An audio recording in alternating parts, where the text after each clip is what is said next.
Vayan preparando su Biblia, hermanos, para que sigan el curso del mensaje, de la palabra que quiero compartir en este día, y todos podamos disfrutar de la presencia de Dios, de la palabra de Dios. Aleluya.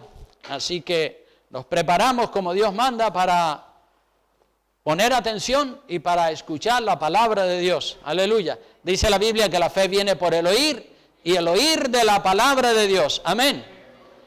Bueno, pues ya hemos orado y desde aquí también mandamos un saludo a las personas que nos miran a través del internet.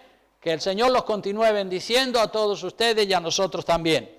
Entonces, el título del mensaje que quiero compartir en este día es la comunión íntima de Jehová. La comunión íntima con Jehová o de Jehová. ¿Sí? Y hablando de la comunión, hermanos, ¿qué es la comunión? ¿Qué es la comunión? La comunión es sencillamente la comunicación. Es cuando dos personas se comunican a diario todos los inconvenientes, las alegrías, las tristezas, todo lo que acontece en la vida de cada persona. Y todos sabemos que hay diferentes grados de comunicación o de comunión. El niño pequeño, por ejemplo, tiene una comunión grande con su madre y con su padre, y a medida que ese niño va creciendo, se va independizando de sus padres, y la comunión fluida, la comunión intensa que había cada día, pues se va perdiendo poco a poco, porque el niño va creciendo y se va distanciando y se va liberando de los padres. Y cuando el niño creció y se hizo adulto y se casó, la comunión con sus padres todavía se reduce un poco más, se reduce considerablemente, porque ahora ese niño ya es un hombre y su comunión o su comunicación fluida es con su esposa, ¿verdad? Un matrimonio, hermanos, un matrimonio para que funcione bien tiene que tener una comunión fluida, una comunión íntima. Si en el matrimonio no hay comunicación, ese matrimonio más pronto o más tarde se rompe. Ella, la esposa, debe saber los asuntos de él. Todo lo que tiene que ver con el trabajo, con el dinero, con las amistades, de lo que habla con la familia, ella lo tiene que saber. Ella tiene que saber qué es lo que él piensa, cuáles son los planes que tiene, cómo educar a los hijos, cuáles son los gustos, de todo ella tiene que estar informada. Ella debe saberlo todo y él también debe saber todo de ella. Cada día deben de hablar y deben de comunicarse todo, el uno a la otra y la otra al uno. Solamente así el matrimonio se podrá entender y solamente así el matrimonio se podrá mantener en pie y habrá una comunicación fluida entre el hombre y la mujer.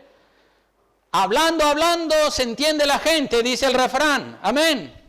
Hablando se entiende la gente. En silencio, si no se habla, no se van a entender. Hay que hablar y hablar y hablar y hablar. Especialmente cuando están recién casados, tienen que hablar mucho porque ella viene de un ambiente, él viene de otro ambiente, y entonces tienen que hablar, tienen que comunicarse para ver todos los puntos que tienen en común y entonces establecer un mismo camino para él y para ella.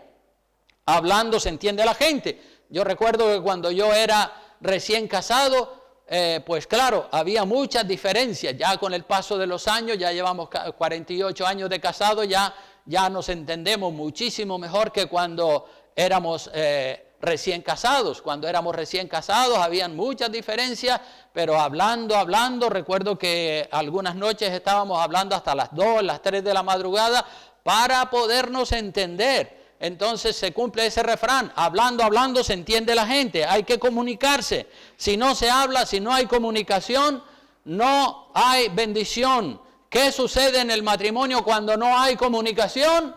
Se rompe, se divorcian.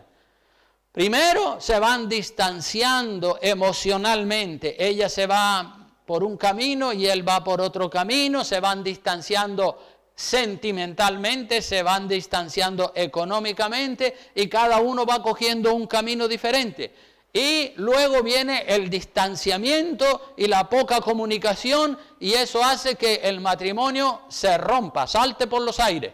Cuando el matrimonio se rompe, hermanos, sufre él, sufre ella, sufren los hijos son siempre los que más sufren cuando el padre y la madre se divorcian.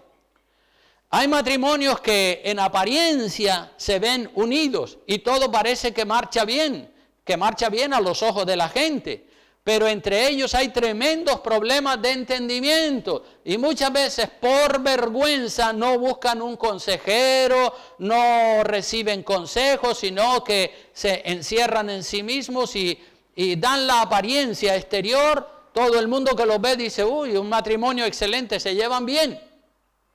Pero es mentira, es todo apariencia. Aquí mismo en esta iglesia tuvimos un matrimonio que parecía un matrimonio ejemplar. 35 años de casados, 30 años de cristianos evangélicos, y todo parecía que ese matrimonio iba marchando viento en popa, todo parecía que era un matrimonio bien avenido y que todo iba bien entre ellos, pero de buenas a primeras pegó una explosión y él se fue de la casa con otra y ella se quedó sola. Y bueno, aparentaron durante muchos años que todo iba bien, pero era mentira. Ellos estaban teniendo tremendos problemas, pero no los querían sacar a la luz por vergüenza o por lo que fuera. Así pasa muchas veces. Y todo comienza con una falta de comunicación en el matrimonio. Él mantiene sus secretos por un lado, ella mantiene los suyos por otro lado. Y lo mismo, hermano, lo mismo que suele pasar en los matrimonios pasa también en nuestra relación con Dios. Como cristianos nosotros tenemos una relación con Dios. La comunicación cada día hay que mantenerla con el Señor, porque si la comunicación con Dios cada día va siendo menor, finalmente quedamos excomulgados o quedamos sin comunión, quedamos sin conexión con Dios y entonces sí que de verdad tenemos problemas. Tenemos que mantener la comunión con Dios cada día a través de la oración y a través de la lectura de la palabra para no perder esa amistad con Dios. En la relación con Dios, hermanos, somos nosotros los que la debemos buscar. Nosotros somos los que debemos de buscar a Dios, porque ya Dios hizo todo lo que tenía que hacer enviando a Cristo a morir en la cruz por nosotros. Dios no nos necesita a nosotros para nada. Somos nosotros los que necesitamos a Dios, porque sin Dios estamos perdidos. Amén. Es así, hermanos. Por la cuenta que nos trae, busquemos comunión íntima con Dios a través de la oración diaria, de la lectura de la palabra de Dios. Quiero que vengan conmigo, preparen su Biblia para mirar unos cuantos pasajes de la Escritura. El primer pasaje que queremos citar es el Salmo capítulo 25, versículo 12 al 14. Dice allí la palabra de Dios: ¿Quién es el hombre que teme a Jehová? Él le enseñará el camino que ha de escoger. Gozará él de bienestar y su descendencia heredará la tierra. La comunión íntima, este versículo me gusta mucho, la comunión íntima, fluida, íntima de Jehová es, ¿con quién dice que es? Con los que le temen. Y a ellos, dice, hará conocer ¿qué cosa? Su pacto, su ley, ¿verdad? Aquí tenemos tres conceptos en estos tres versículos, el 12, el 13 y el 14, tenemos tres conceptos que son importantísimos, muy importantes. Tenemos el temor de Dios por un lado, tenemos la comunión íntima con Dios por otro lado y tenemos el conocimiento, la sabiduría de Dios por otro lado. Son tres pasos y en este orden y no al revés, ¿verdad? Primero tenemos que tener en cuenta el temor de Dios. Segundo, la comunión íntima con Dios. Y tercero, el conocimiento y la sabiduría de Dios. El temor de Dios, hermanos, el temor de Dios te lleva a tener comunión íntima. Cuando tú tienes temor de Dios y respetas las cosas de Dios, eso te lleva a tener una comunión íntima con el Señor. Y la comunión íntima con Dios te lleva a tener un conocimiento y un entendimiento grande de parte de Dios. Muchas personas tienen ideas, tienen conceptos acerca de Dios y no son correctos. Lo que saben de Dios es lo que han oído decir a este, al otro y a cualquier otra persona. Pero lo que es leerse la Biblia para conocer bien a Dios no lo han hecho la gran mayoría. No tienen conocimiento de Dios y si saben algo de Dios es algo superfluo, pero no conocen los principios fundamentales de la palabra de Dios. Por eso digo que no tienen conocimiento de Dios, han estado escuchando a diferentes personas, adivinos, charlatanes, y están tanto los que han oído como de quien han oído están en tinieblas, es decir, no les ha amanecido. A muchas personas no les ha amanecido. Eso es lo que dice el profeta Isaías, capítulo 8, versículo 19 y 20, dice el profeta Isaías. Dice, si os dijeren, preguntad a los encantadores y a los adivinos que susurran hablando, responded. ¿No consultará el pueblo a su Dios? ¿Consultará a los muertos por los vivos? Y miren lo que dice el verso 20, dice, a la ley y al testimonio, a la ley y al testimonio, a la ley de la palabra de Dios y al testimonio. Si no dijeren conforme a esto, es porque no les ha amanecido, es porque todavía están en tinieblas, no les ha amanecido. La ley de Dios, el testimonio, esto quiere decir que conozcan la ley, la palabra escrita de Dios. Las escrituras, hermanos, están por encima de la opinión, de los comentarios de hombres. La palabra de Dios, ya lo dijo Jesucristo, el cielo y la tierra pasarán, mas mi palabra no pasará, ni una jota, ni una tilde, ni un punto, ni una coma.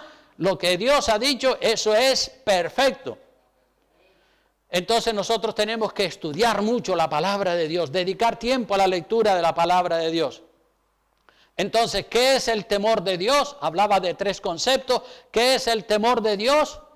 Esta es una frase que se repite con frecuencia en el Viejo Testamento. El temor de Dios significa confianza reverente, significa mucho respeto hacia Dios y hacia su palabra. Cuando hablamos del temor de Dios, cuando hablamos de que una persona es temeroso o temerosa de Dios, queremos decir que tiene mucho respeto por las cosas de Dios, que se preocupa por las cosas de Dios. Cuando una persona es temerosa de Dios, se toma las cosas de Dios en serio. Aleluya. Se las toma muy en serio, no juega a la religión como hay muchas personas hoy en día que juegan a la religión. No, el hombre o la mujer temerosa de Dios se toma las cosas de Dios en serio. El temeroso de Dios ora, el hombre temeroso de Dios lee la palabra, evangeliza, vive en santidad, se congrega varias veces por semana, ayuda, sirve a las personas, sirve a la iglesia, sirve a la gente, vive un cristianismo como Dios manda en su palabra, un cristianismo radical.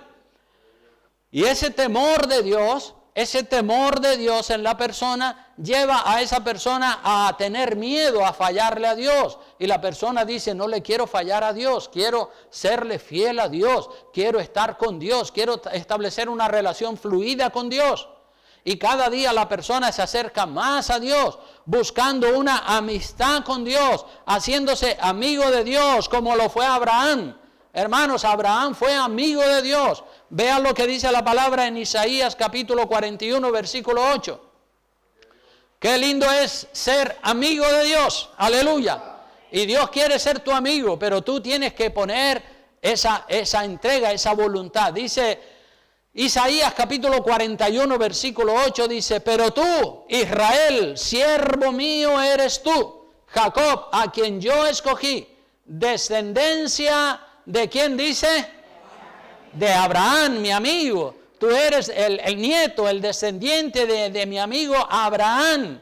Esa amistad entre Dios y la persona, hermano, va aumentando poco a poco, va creciendo.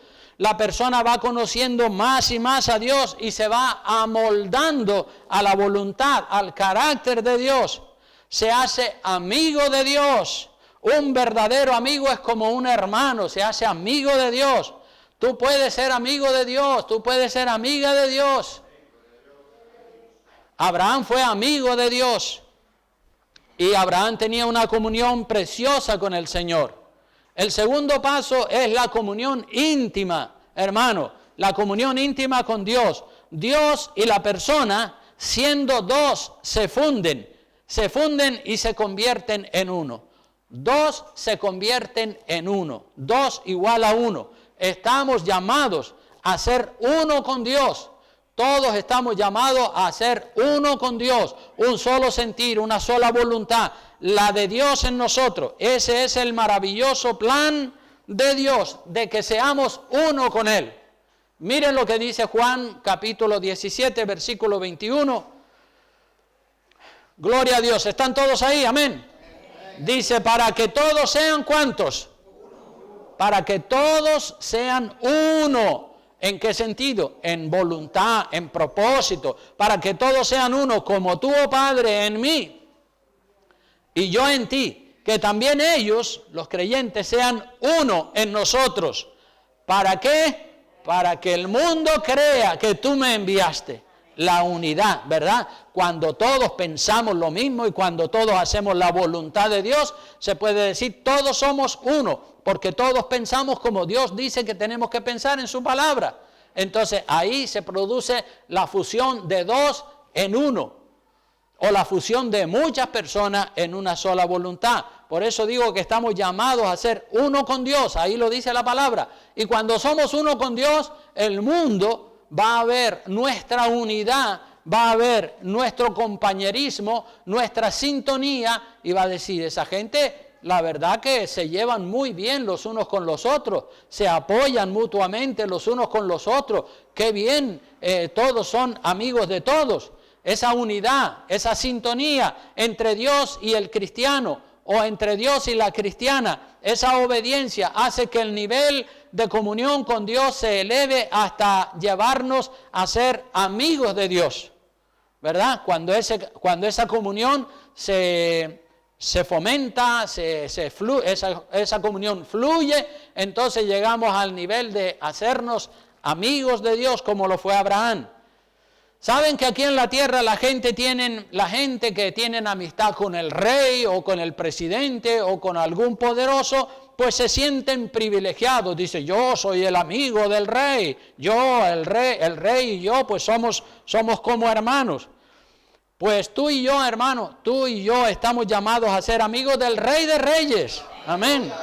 Ya no solo del rey Felipe VI o de cualquier otro poderoso en la tierra. Estamos llamados a ser amigos de Dios, hermanos.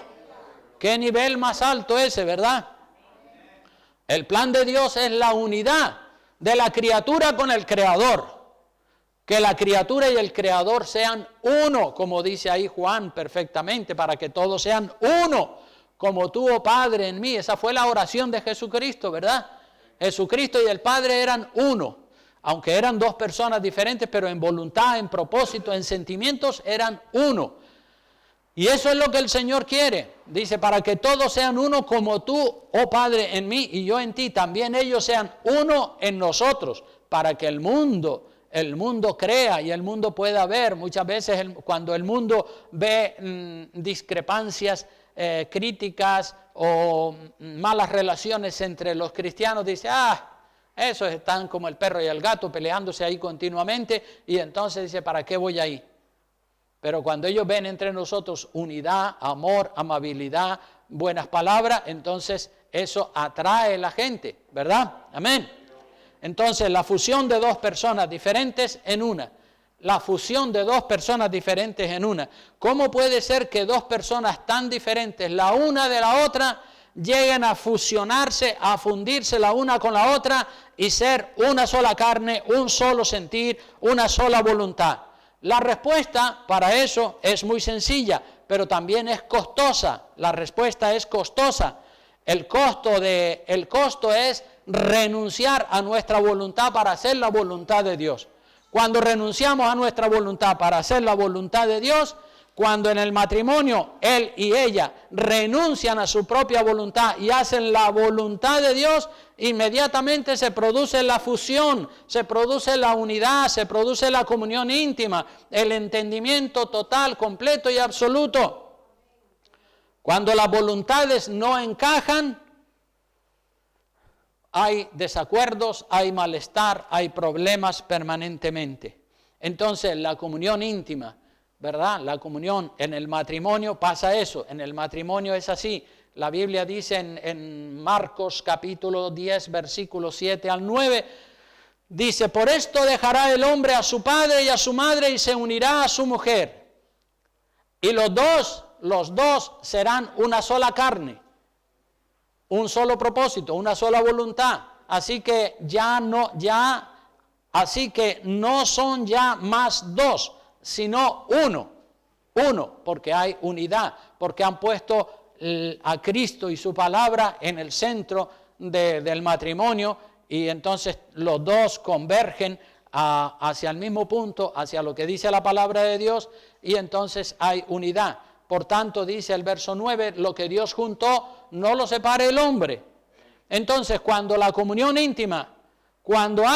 íntima, hay una transferencia de conocimiento de parte de Dios hacia la persona, sabiduría de parte de Dios hacia la persona. Hermano, usted y yo y todos tenemos nuestras intimidades, tenemos nuestras cosas íntimas, y no se las decimos a cualquier persona. Nuestras intimidades nosotros las guardamos. Nuestros secretos, nuestras intimidades son para los verdaderos amigos o para la esposa, no para aquellos que no conocen o para aquellos que no conocemos y que no tienen absolutamente nada que ver con nosotros. Y eso lo hizo hasta el Señor Jesucristo. Vengan conmigo a Mateo capítulo 13, versículo 23 en adelante. Miren, en este pasaje es muy interesante estudiarlo a fondo. Mateo capítulo 13, versículo 23, 1 al 23. Vean lo que dice la palabra de Dios. Verso 1 al 9 dice, aquel día salió Jesús de la casa y se sentó junto al mar. Y se juntó mucha gente, y entrando él en la barca, se sentó, y toda la gente estaba en la playa. Y les habló muchas cosas por parábolas, diciendo, he aquí el sembrador salió a sembrar. Esto es una parábola, un ejemplo de una enseñanza más profunda. Dice, mientras sembraba, parte de la semilla cayó junto al camino, y vinieron las aves y la comieron. Parte cayó en pedregales, donde no había mucha tierra, y brotó pronto, porque no tenía profundidad de tierra. Pero salido el sol se quemó, y porque no tenía raíz se secó. Y parte cayó entre espinos, y los espinos crecieron y la ahogaron. Pero parte cayó en buena tierra, y dio fruto, cuál a 100, cuál a 60 y cuál a 30 por uno. Luego en el verso 9 dice, el que tiene oído para oír, oiga. El que tiene oído para oír, oiga. O sea que aquí hay una parábola, hay una enseñanza en clave secreta, una enseñanza en clave secreta para una multitud de personas curiosas que no están siguiendo a Jesús de corazón, solamente lo están siguiendo por los panes y los peces, o para que le sane un enfermo, un familiar suyo que está enfermo, pero no lo están siguiendo de corazón. Esa multitud no entendió nada. Esa multitud a la que Cristo le dio esta parábola no entendió nada. No entendió nada de la parábola, se fueron vacíos, tal como vinieron vacíos espiritualmente, así se fueron vacíos. Y ellos, cuando escucharon la palabra, ni siquiera mostraron interés por conocer más a fondo el significado de la palabra, el significado de la parábola que el Señor les estaba diciendo. Pero los discípulos sí que estaban muy interesados, no solo en saber el por qué les hablaba por parábolas, sino también que le explicara la parábola del sembrador. En el verso 10 dice la palabra, entonces acercándose los discípulos le dijeron, ¿por qué le hablas por parábolas? ¿Por qué le hablas por parábolas a esta gente? ¿Acaso el Señor no quiere que la gente entienda? ¿Ustedes creen que el Señor quiere que la gente entienda, sí o no? Claro que quiere que la gente entienda. El Señor quiere que la gente entienda. El Señor sí que quiere que la gente entienda, pero ¿cómo van a entender si no ponen interés? ¿Cómo van a entender si no ponen interés? Los discípulos le dijeron, Señor, ¿por qué le hablas por parábolas? ¿Acaso tú no quieres que la gente se entere de cuál es la voluntad de Dios? En el verso 11 dice, Él respondiendo les dijo, porque a vosotros os es dado a saber, a vosotros, a los apóstoles, os es dado a saber los misterios del reino, es decir, las cosas secretas de Dios, los misterios del reino de los cielos, mas a ellos no les es dado no les es dado ese privilegio. Ustedes sí, a ustedes les voy a explicar, porque sé que ustedes me aman y están interesados, pero esa gente no tiene interés ninguno. Por eso les estoy hablando por parábolas. El Señor responde a las preguntas de sus discípulos, y es así, ¿verdad? Los misterios, los secretos del reino de Dios, las cosas profundas de Dios, son para los que de verdad siguen al Señor de corazón y que lo siguen por amor. En ese caso eran los discípulos y un grupo de personas que le seguían con mucho interés y cualquier duda que ellos tenían, inmediatamente iban al Señor y le preguntaban. Pero la multitud no, la multitud oía y les entraba por aquí, les salía por allá. En el verso 12 dice, el Señor lo dice, porque a cualquiera que tiene, ¿que tiene qué? Voluntad, a cualquiera que tiene interés en conocer, se le dará y tendrá más. Si tiene interés, se le va a dar todo lo que necesita para que aprenda. A cualquiera que tiene, se le dará y tendrá más conocimiento, tendrá más sabiduría, lo entenderá todo. Pero al que no tiene interés, al que no tiene ganas de aprender, al que no quiere saber, que le da lo mismo 8 que 80, al que no tiene, que dice, aún lo que tiene, ¿qué pasará? Le será quitado. Así que por la cuenta que nos trae, más nos vale tener interés y estudiar y querer saber, porque cuando uno tiene interés y estudia, el Señor dice, quiere saber, pues voy a seguirle abriendo el entendimiento para que entienda toda la palabra. Mira, ya está entendiendo, oh, qué bien. Pero a la persona que no tiene interés y tiene la Biblia ahí llena de polvo y nunca la lee, pues evidentemente, ¿cómo va a aprender? A cualquiera que tiene interés, se le dará y tendrá más. La respuesta está en el contexto, es el interés en conocer los misterios del reino de Dios, en conocer los misterios del reino de Dios. La persona que tiene interés en conocer más de Dios, eso se ve claramente. Se ve que la persona pone interés de su parte, que pregunta, que investiga, que se interesa en conocer profundamente la palabra de Dios. Pero hoy en día resulta que hay cristianos que llevan 15, 20 años en los caminos del Señor y todavía no se han leído la Biblia entera. Y uno dice, pero ¿cómo puede ser? Entonces, ¿dónde está el interés de la persona? La persona que tiene interés lee la Biblia, subraya, dice, uy, qué versículo más interesante este. Uy, mira, lo voy a subrayar. Yo tengo mi Biblia subrayada, montones de versículos subrayados, y cuando vuelvo a leer la segunda o la tercera vez, digo, mira, esto lo subrayé porque ahí contiene un mensaje importante para mi vida, y entonces lo vuelvo a leer, digo, sí, claro, lo estoy poniendo en práctica, lo leí hace años y lo puse en práctica, y qué bien, me gozo, me deleito en la lectura de la palabra de Dios. Hay personas que dicen que son cristianos, pero saben más de fútbol, de política o de música que de la palabra de Dios. El verdadero cristiano debe empaparse de la palabra de Dios. Los discípulos tenían interés en conocer los misterios del reino de los cielos y por eso a ellos se les transmite esa sabiduría, ese conocimiento, para que tengan más conocimiento que el que tenían, para que aprendan todo. Recuerda, hermanos, primero es el temor de Dios. El temor de Dios te lleva a tener ese temor, ese respeto de Dios te lleva a tener comunión íntima con Dios. Y la comunión íntima y fluida con Dios te lleva a una transferencia de conocimiento. Dios empieza a abrirte el entendimiento más y más cada vez.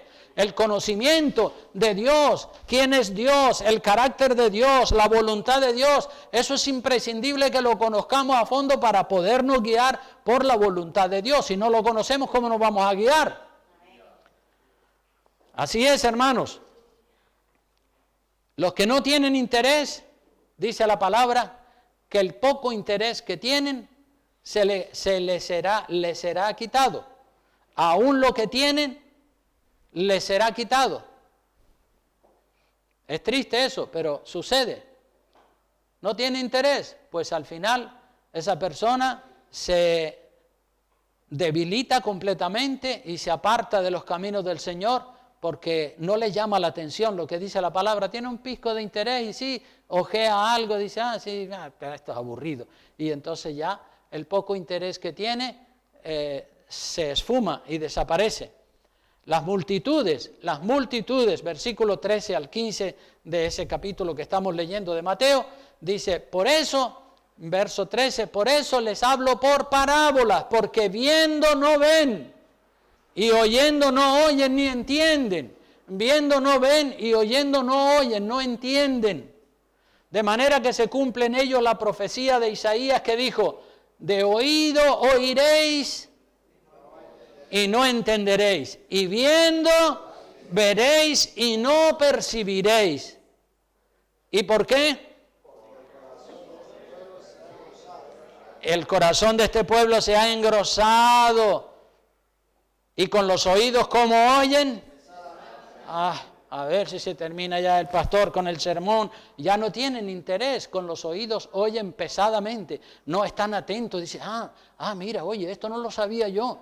Pues eso que estás diciendo tampoco lo sabía. ¿Y dónde está? En tal sitio, en tal capítulo. Entonces, cuando la persona tiene interés, trae la Biblia, lee, investiga, pregunta. Pero la gente dice, con los oídos oyen pesadamente y han cerrado sus ojos para que no vean con los ojos y oigan con los oídos y con el corazón entiendan y se conviertan y yo los sane. O sea que el Señor cuando dice algo, Él tiene razón, Él sabe quién tiene interés, Él sabe quién está desinteresado y le da lo mismo una cosa que la otra, porque eso se ve. Pero bienaventurados, sigue diciendo, verso 16, bienaventurados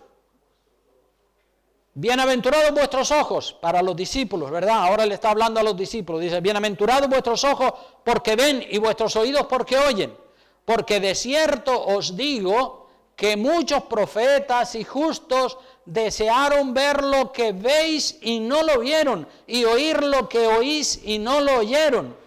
En el caso de David, por ejemplo, en el caso de Samuel, de Abraham, de Isaac, de Jacob, todos esos personajes de la Biblia del Viejo Testamento que sabían que iba a venir el futuro Mesías, ellos desearían, dice, si yo lo viera, si yo pudiera vivir en ese tiempo cuando el Mesías venga, me agarraría tan fuerte de él que no lo soltaría para que me contestara todas las dudas que tengo.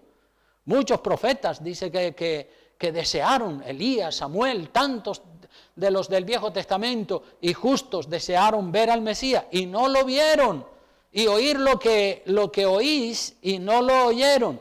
Es decir, una tremenda bienaventuranza que tuvo la generación que vio con sus ojos al Mesías y oyeron el mensaje de su boca. Muchos personajes bíblicos lo desearon, pero solamente aquella generación que vivió en la época de Jesucristo fueron los que tuvieron el privilegio de verlo con sus ojos y oírlo con sus oídos.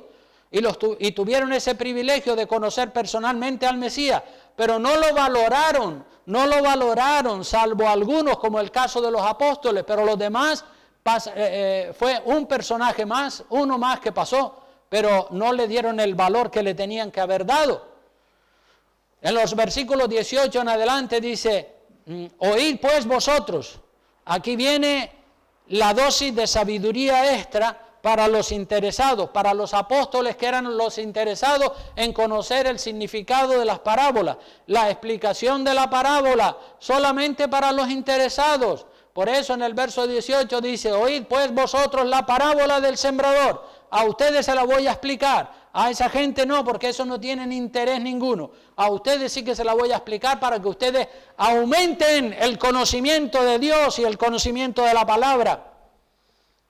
Dice, oíd pues vosotros la parábola del sembrador. Cuando alguno oye la palabra del reino y no la entiende, viene el malo y arrebata lo que fue sembrado en su corazón. Este es el que fue sembrado junto al camino, ¿verdad?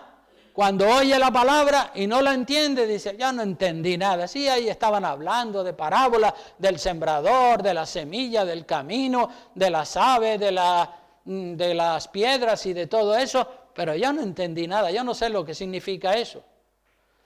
Pues ese es el que fue sembrado junto al camino. Hay 4 clases de semillas. Una cayó junto al camino, otra cayó en pedregales, otra cayó entre espinos y otra cayó en buena tierra. Dice, el que fue sembrado en pedregales, este es el que oye la palabra y al momento la recibe con gozo, pero no tiene raíz en sí, sino que es de corta duración, pues al venir la aflicción o la persecución por causa de la palabra, luego tropieza, ¿verdad? Porque solamente hay pedregales, es decir, recibe la palabra con gozo, pero es como cuando usted siembra semilla en un terreno que está lleno de piedras.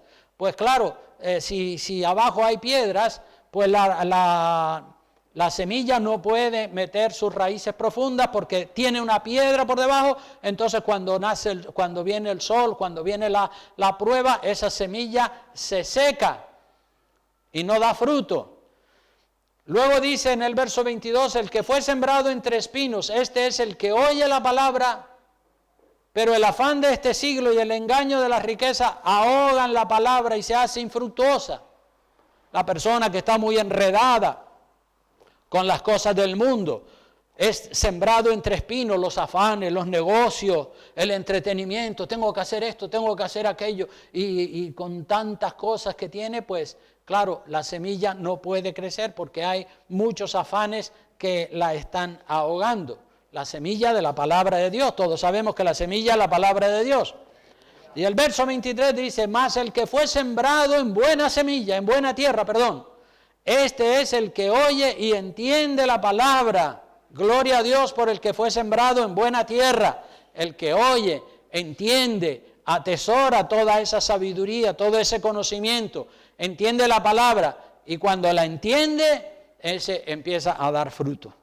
Esa es la única semilla que dio fruto, la que cayó en buena tierra, porque entendió la palabra, la recibió, la puso en práctica y esa palabra le fue moldeando su vida y comenzó a crecer espiritualmente y dio fruto, empezó a servir a otras personas y como dice, y da fruto y produce a 100, a 60 y a 30 por uno, pero da fruto, ¿verdad?